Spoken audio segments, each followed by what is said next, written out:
माँ, ओहो, आपसे कितनी बार कहा है मैंने, आप खाना खाकर सो जाया करो, मुझे लेट हो जाता है आने में। और मैंने भी तुझसे कितनी बार कहा है कि मैं खाना तभी खाऊंगी जब तू घर आ जाएगा। तेरे पास अपने मरीजों के लिए तो खूब वक्त है, पर अपनी माँ के लिए तेरे पास बिल्कुल भी वक्त नहीं है ना। हो तो आप मेरी माँ, लेकिन हरकतें बिल्कुल बच्चों जैसी करती हो आप। चलो अब जल्दी से खाना खाते हैं, फिर आपको दवाई भी तो लेनी होगी ना। इतना कहकर कुणाल अपनी माँ संतोषी के बगल वाली कुर्सी पर बैठ गया। कुणाल पेशे से एक डॉक्टर था और शहर के सबसे बड़े अस्पताल में काम करता था। अक्सर वो हॉस्पिटल से घर आने में लेट हो जाता था, लेकिन चाहे कितनी भी देर हो जाए उसकी माँ संतोषी उसके साथ ही खाना खाती थी। उस दिन भी ऐसा ही हुआ और फिर अचानक ही खाना खाते हुए संतोषी रोने लगी। अरे अरे, क्या हो गया माँ, आप रो क्यों रही हो? रो नहीं तो और क्या करूँ, तू ही बता। है, पर अब क्या कर दिया मैंने? तू कुछ नहीं कर रहा, यही तो सबसे बड़ी परेशानी है। तू ही बता, मेरे मरने के बाद तेरे लिए खाने पर इंतजार कौन करेगा? जब मैं नहीं होंगी तब तो 24 घंटे तू बस अस्पताल में मरीज ही देखता रहेगा, मुझे पता है। ओहो, ये खाना खाते खाते क्या अनाप शनाप सोचने लगी माँ? मेरी बात मत काट, मैं सब जानती हूँ। आज तुझे बताना ही होगा, आखिर तू शादी करना क्यों नहीं चाहता? संतोषी की बात सुनकर कुणाल ने खाना छोड़कर अपना माथा पकड़ लिया। लेकिन फिर अगले दिन, देखो माँ, आज मैं कल से पूरे 1 घंटा जल्दी घर आया हूँ। अब आप खाना लगाओ, मैं बस हाथ मुंह धोकर आता हूँ। जल्दी आ, तुझसे कुछ जरूरी बात करनी है। हाँ माँ, बताओ क्या जरूरी बात है? आपकी दवाई वगैरह तो है ना? हाँ हाँ, वो सब है। वो आज सूरज से बात हुई मेरी। सूरज मामा से? अब कैसे है वो? कैसे होगा, बहुत परेशान है मेरा भाई। क्यों, क्या हुआ? अरे उसे कुछ नहीं हुआ है, पर उसकी बेटी है ना काव्या, अरे वही जो टीचर है। हाँ हाँ जानता हूँ, काव्या दीदी को। उन्हें क्या हुआ? अरे उसकी शादी को 4 साल हो गए हैं, पर अभी तक बच्चा नहीं हुआ। ओह अच्छा। हाँ, मैं तो उससे हमेशा कहती रही कि पढ़ाई लिखाई तो शादी के बाद भी हो जाएगी, पर नहीं, तेरा मामा तो अपनी बिटिया को टीचर बनाने पर अड़ा रहा। अब देख लेट शादी करने का अंजाम। अरे हर चीज की एक उम्र होती है, इसके बाद ये दिक्कतें तो आएंगी ही ना। हाँ, ये बात तो सही कह रही हो आप। 1 मिनट, पर ये बात आप मुझसे क्यों कह रही हो वैसे? अरे तुझसे कहाँ कह रही हूँ, मैं तो बस ऐसे ही बता रही थी तुझे। माँ, मैं सब समझता हूँ, आप ये शादी वादी की जिद छोड़ क्यों नहीं देती? क्यों छोड़ू? मेरा मन नहीं करता कि आपने पोता पोती खिलाने का है? बता मुझे, ऐसे क्या पाप किए हैं मैंने? अरे तेरे बाबा के जाने के बाद तुझे पढ़ाया लिखाया, डॉक्टर बनाया, और तू है कि अपनी माँ की इतनी सी बात नहीं मानता। देख आज तेरा कोई बहाना नहीं चलेगा, मुझे साफ साफ बता कि तू शादी क्यों नहीं करना चाहता। माँ, ऐसी कोई बात नहीं है कि मैं शादी नहीं करना चाहता, पर डरता हूँ कि जिस तरह की मेरी जिंदगी है, मैं किसी और को अपने साथ जोड़कर उसे भी दुखी ना कर दूं, जैसे अभी आपको कर देता हूँ। अब आप तो माँ हो, समझ लेती हो मेरी मजबूरियाँ, लेकिन कोई और थोड़ी समझेगी। और वैसे भी मैं फिलहाल बस अपने काम पर फोकस करना चाहता हूँ। क्या फालतू बातें कर रहा है? क्या इस दुनिया में हर डॉक्टर कुंवारा बैठा है क्या? अरे सभी लोग शादी करते हैं, अपना घर बसाते हैं। और कान खोल कर सुन ले तू, अगर अपनी बहू देखे बिना मुझे भगवान के पास जाना पड़ा ना, तो कसम से तुझे भूत बनकर डराऊंगी मैं, समझा? हाँ हाँ ठीक है, समझ गया माँ। इतना कहकर कुणाल अपने कमरे की तरफ बढ़ा तो संतोषी भी उसके पीछे पीछे उसके कमरे में ही आ गई। क्या समझ गया? देख मैं नहीं कहती कि तू मेरी पसंद से ही शादी कर, अगर तुझे कोई पसंद हो तो। नहीं माँ, ऐसी तो कोई बात नहीं है। क्यों? वो तेरे अस्पताल में जो वो नर्स है, वो बड़ी सुंदर सी, क्या नाम है उसका? अरे जब मैं सीढ़ियों से गिर गई थी तब जिसने मेरी बड़ी देखभाल की थी। अच्छा वो, उसका नाम लतिका है। हाँ हाँ वही, कितनी प्यारी लड़की है वो, तू उसी से शादी कर लेना। क्या हुआ, चुप क्यों हो गया तू? मैं जानती हूँ कि तू उसे पसंद करता है, तो उससे शादी क्यों नहीं कर लेता? बता, अरे कुछ तो बोल। माँ, बहुत रात हो गई है, अब आप सो जाओ, हम कल बात करेंगे, ठीक है ना? कुणाल संतोषी को उसके कमरे में छोड़ आया और फिर अपने कमरे में सोने चला गया। अगली सुबह जब कुणाल उठा तो उसने देखा कि उसकी माँ अभी तक सोई हुई थी। उसे बड़ी हैरानी हुई, क्योंकि संतोषी सुबह जल्दी उठकर पहले सारा काम निपटाकर फिर कुणाल को उठाती थी। कुणाल को चिंता हुई, उसने जाकर देखा तो संतोषी बेहोश पड़ी हुई थी और उसका मुंह भी तिरछा हो गया था। ये देखकर कुणाल के हाथ पांव फूल गए। वो फौरन संतोषी को अस्पताल लेकर पहुंचा। डॉक्टर कुणाल, आप भी समझ गए होंगे कि आपकी मदर को पैरालिसिस का अटैक पड़ा है। फिलहाल वो स्टेबल हैं, पर उनकी हालत में इम्प्रूवमेंट कब तक होगी कुछ नहीं कह सकते। आई एम सॉरी, बट आप इनका जितना ख्याल रख पाए उतना अच्छा होगा। Yes sir. सीनियर डॉक्टर की बात सुनकर कुणाल को लगा जैसे उसकी पूरी दुनिया ही उजड़ गई। वो अपनी माँ के पास गया। संतोषी सब कुछ देख तो पा रही थी मगर कुछ बोल नहीं पा रही थी। तभी उसने कुणाल का हाथ पकड़ा। कुणाल समझ गया कि संतोषी उसकी शादी की बात कर रही थी। वो वहाँ से चला गया और अपने केबिन में जाकर रोने लगा। काफी देर बाद उसके मन में एक विचार आया और उसने फौरन नर्स लतिका को अपने केबिन में बुलाया। जी बताइए सर। अब मैं बस इतना चाहता हूँ कि तुम बस कुछ घंटों के लिए मेरी पत्नी होने की एक्टिंग कर दो, ताकि मेरी माँ को लगे कि मैंने शादी कर ली है। अगर उन्हें कुछ हो गया तो मेरी शादी की उनकी अंतिम इच्छा अधूरी रह जाएगी। पर सर ये तो गलत होगा ना। आई नो, पर उनके पास ज्यादा वक्त नहीं है। मैं इतनी जल्दी उनके लिए बहू कहाँ से लाऊं? प्लीज मेरी बात मान लो लतिका, मैं तुम्हारा ये एहसान कभी नहीं भूलूंगा और इस काम के बदले में। नहीं सर, मुझे आपसे कुछ नहीं चाहिए।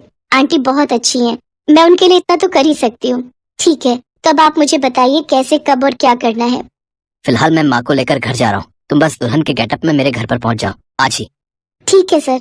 कुछ घंटों के बाद लतिका दुल्हन बनकर कुणाल के घर पहुंच गई।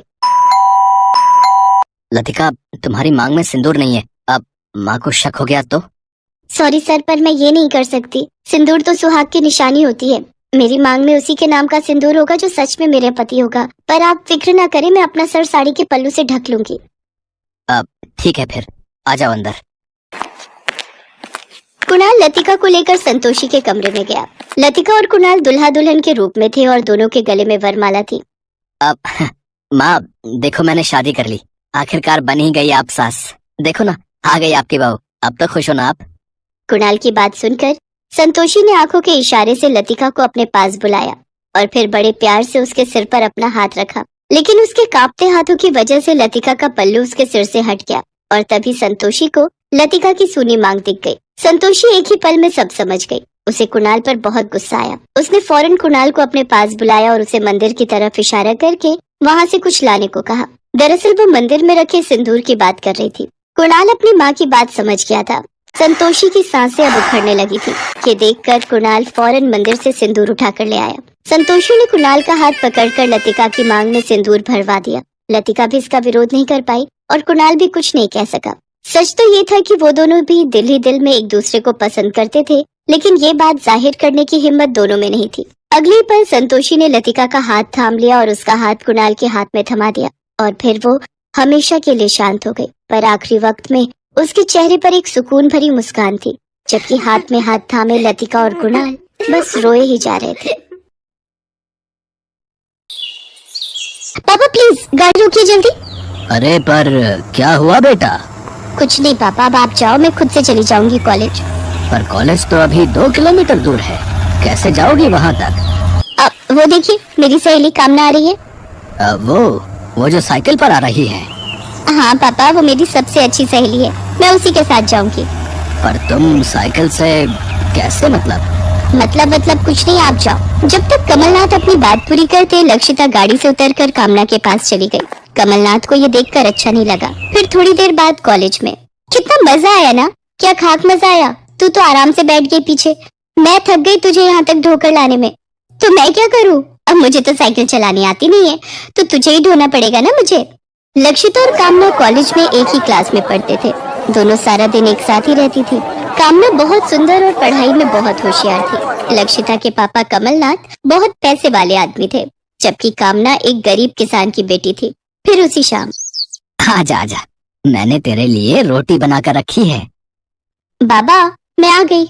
आपने खाना क्यों बनाया? मैंने बोला था ना कि मैं आकर बना दूंगी। अरे तू थकी हारी कॉलेज से आई और फिर रोटी बनाएगी, सो मैंने ही बना ली बेटा। और वैसे भी कुछ दिन बाद तो तेरी शादी हो जाएगी, फिर तेरी विदाई के बाद तो अपनी रोटी तो मुझे ही बनानी पड़ेगी ना। कामना की माँ नहीं थी, बस उसके साथ उसके बाबा गोविंद सिंह थे। दोनों एक दूसरे का बहुत ख्याल रखते थे। गोविंद सिंह ये तो जानते थे कि उनकी बेटी पढ़ाई में बहुत होशियार है, लेकिन फिर उन्हें दिन रात कामना की चिंता सताती रहती थी। उधर कमलनाथ भी अपनी बेटी से बहुत प्यार करते थे, लेकिन वो थोड़े घमंडी भी थे। वो नहीं चाहते थे कि उनकी बेटी किसी गरीब के साथ रहे या उससे बातें करे। फिर अगली सुबह कार में, पापा बस यहीं रोक दीजिए, कामना आ रही है। कमलनाथ ने गुस्से में गाड़ी रोक दी और लक्षिता को जाने के लिए कहा। लक्षिता भागकर साइकिल के पीछे बैठ गई। कमलनाथ को फिर से ये सब अच्छा नहीं लगा और उन्होंने इस बारे में लक्षिता से बात करने का फैसला किया। फिर उसी शाम घर पर, बेटा लक्षिता, यहाँ आओ जरा। वो जो तुम्हारी दोस्त है, क्या नाम है उसका? कौन? कामना? हाँ वही। उसके पापा क्या करते हैं? वो एक किसान है। पापा, आपको पता है कामना की मम्मी नहीं है, ऊपर से वो लोग बहुत गरीब भी हैं। पता था मुझे। सुनो, तुम ना उस लड़की से थोड़ा दूर ही रहा करो। है? क्या मतलब पापा? बेटी, मैं तुम्हें ये समझाना चाहता हूँ कि उस लड़की की और तुम्हारी कोई बराबरी नहीं है। पर पापा, वो मेरी बेस्ट फ्रेंड है। वो तुम्हारी फ्रेंड इसलिए है क्योंकि तुम अमीर हो, समझी? पापा प्लीज, वो ऐसी नहीं है। लक्षिता को अपने पापा की बातें बुरी लगी और वो गुस्से में वहां से चली गई। पापा, लक्षिता कोई बच्ची नहीं है। और वैसे भी पापा, दोस्ती में अमीर और गरीब कौन देखता है? गरीब देखता है कि उसका दोस्त मालदार है कि नहीं। और तुम भी सुन लो, अगर किसी गरीब लड़की से प्यार व्यार किया तो कहीं किसी भूखी गरीब की चिकनी चुपड़ी बातों में मत आ जाना, समझे? अरुण था तो कमलनाथ का बेटा, लेकिन वो भी अपने पापा से बहुत अलग था। और कमलनाथ को इसी बात की चिंता रहती थी कि कहीं अरुण किसी गरीब लड़की से शादी ना कर ले। वो चाहते थे कि उनके दोनों बच्चों की शादी उनसे भी बड़े घर में हो। हालांकि इस सब के बावजूद कमलनाथ अपने दोनों बच्चों से बहुत प्यार करता था। लक्षिता, मेरी बिटिया नाराज है क्या? और नहीं तो क्या पापा, सब लोग एक जैसे नहीं होते। पापा ये सही कह रही है।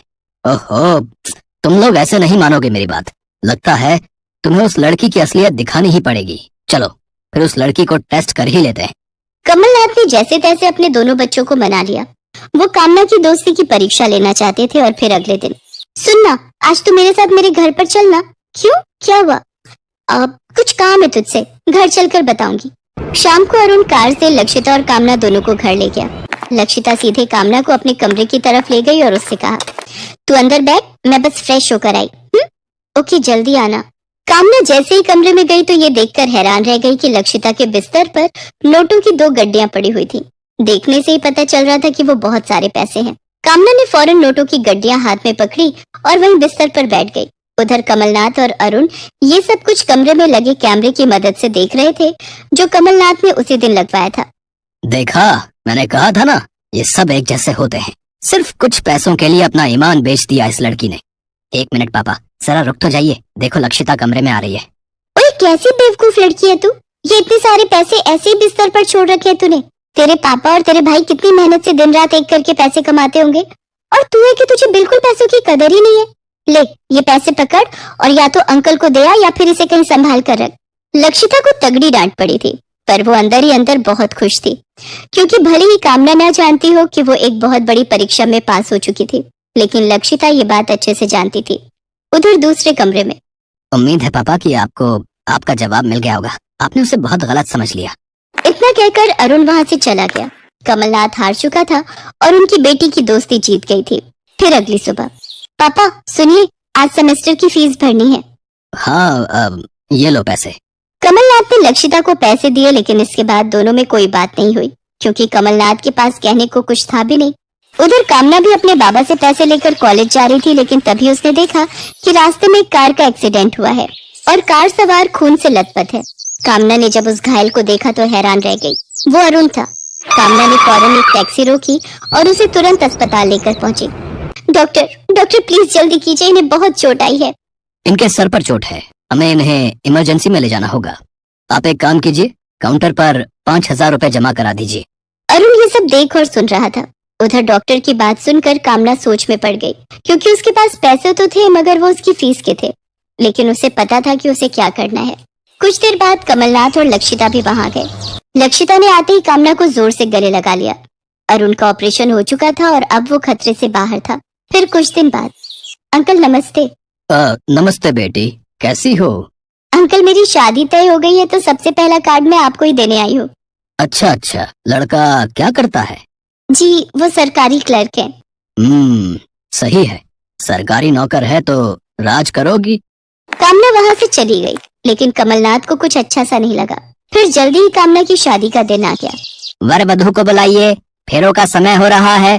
पंडित के इतना कहते ही दूल्हे ने सेहरा खोलते हुए कहा, रुको, फेरे तो तब होंगे जब मुझे कार मिलेगी। हाँ। अचानक राकेश के मुंह से इतनी बड़ी डिमांड सुनकर वहां मौजूद हर आदमी सन्न रह गया। अब पर कार की तो कोई बात नहीं हुई थी बेटा, तुम्हारे पापा ने तो शादी मुझे करनी है कि मेरे पापा को? कार आएगी तो ये फेरे होंगे और तभी लड़की विदा होकर मेरे साथ जाएगी, समझ गए?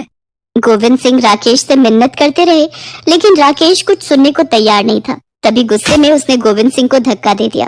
अबे ओए, सरकारी नौकरी का इतना घमंड, तुझे नहीं पता तो एक कार के लिए क्या ठुकरा रहा है। ओ अंकल हो, औकात में रहो, समझे हैं? लड़की की विदाई तो तभी होगी जब कार आएगी, और तुमको ज्यादा दिक्कत है तो तुम्हें ले जाओ ना इसे। तभी कमलनाथ ने किसी को फोन लगाया।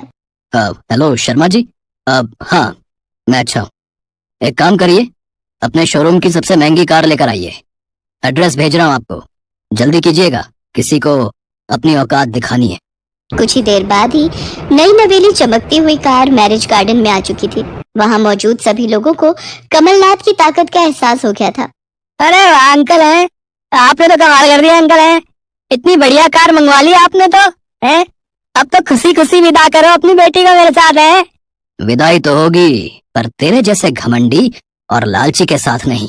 अरुण, कहाँ हो? जी पापा। तुझे कामना पसंद है कि नहीं? है, मतलब नहीं। अब हकला क्या रहा है, हाँ कि नहीं? हाँ हाँ, है ना। चल फिर बैठ मंडप में, बहू भी हम ले जाएंगे और दहेज भी हम ही देंगे। कमलनाथ की बात सुनकर गोविंद सिंह ने उसके सामने हाथ जोड़ लिए और उधर अरुण और कामना एक दूसरे को देखकर मुस्कुरा दिए। इसके बाद अपनी विदाई पर कामना रोई जरूर, लेकिन उसकी आंखों में दुख से ज्यादा खुशी झलक रही थी। हेलो दोस्तों, कैसे हैं आप सब? हमारी कहानियाँ देखने के लिए हमारे चैनल को सब्सक्राइब कीजिए और हाँ, बेल आइकॉन पर क्लिक करना मत भूलिएगा।